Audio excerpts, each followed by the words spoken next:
আসসালামু আলাইকুম সুপ্রিয় দর্শক, এইমাত্র জাতীয় চাঁদ দেখা কমিটির তরফ থেকে পাওয়া সর্বশেষ আপডেট।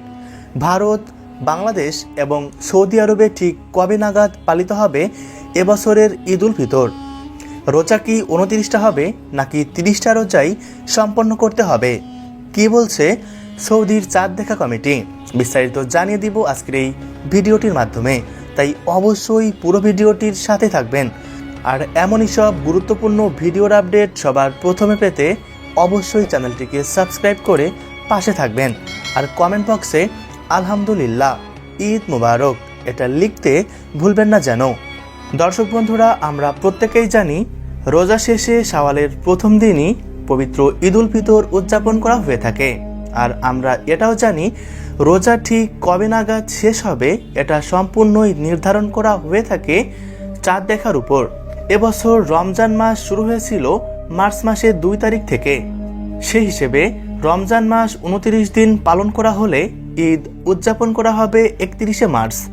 অন্যদিকে রমজান মাস 30 দিন সম্পন্ন করা হলে পবিত্র ঈদ উল ফিতর উদযাপন করা হবে আগামী 1 এপ্রিল। তবে সংযুক্ত আরব আমিরাতের জাতীয় চাঁদ দেখা কমিটির মতে এবছর 30শে মার্চ সন্ধ্যার আকাশে সৌদিতে শাওয়াল মাসের চাঁদ দেখা যাবার প্রবল সম্ভাবনা রয়েছে এবং সেই রাতে সৌদি আরব সহ তার পার্শ্ববর্তী দেশগুলি 30টি রোজা সম্পন্ন করবে এবং বলা হচ্ছে তার পরের দিন অর্থাৎ 31শে মার্চ সৌদি আরব সহ মধ্যপ্রাচ্যের বিভিন্ন দেশে পবিত্র ঈদ উল ফিতর উদযাপন করা হবে। আর ভারত এবং বাংলাদেশে এই শাওয়াল মাসের চাঁদ দেখা যাবে 31শে মার্চ সন্ধ্যার আকাশে। সেই হিসেবে পবিত্র ঈদ উল ফিতর উদযাপন করা হবে আগামী 1 এপ্রিল।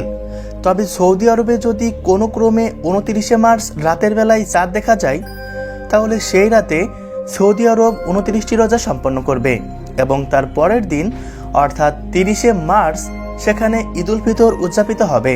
তাই জাতীয় চাঁদ দেখা কমিটির তরফ থেকে সর্বসাধারণের উদ্দেশ্যে জানিয়ে দেওয়া হয়েছে, যদি কেউ নির্ধারিত সময়ের পূর্বেই এই শাওয়াল মাসের চাঁদ দেখতে পান, সেটা অবশ্যই নিকটবর্তী অধিদপ্তরে জানানোর জন্য আহ্বান করা হচ্ছে। সুপ্রিয় দর্শক, এই ছিল এখন পর্যন্ত সর্বশেষ আপডেট। পরবর্তী আপডেটের জন্য অবশ্যই চ্যানেলটিকে সাবস্ক্রাইব করে পাশে থাকবেন।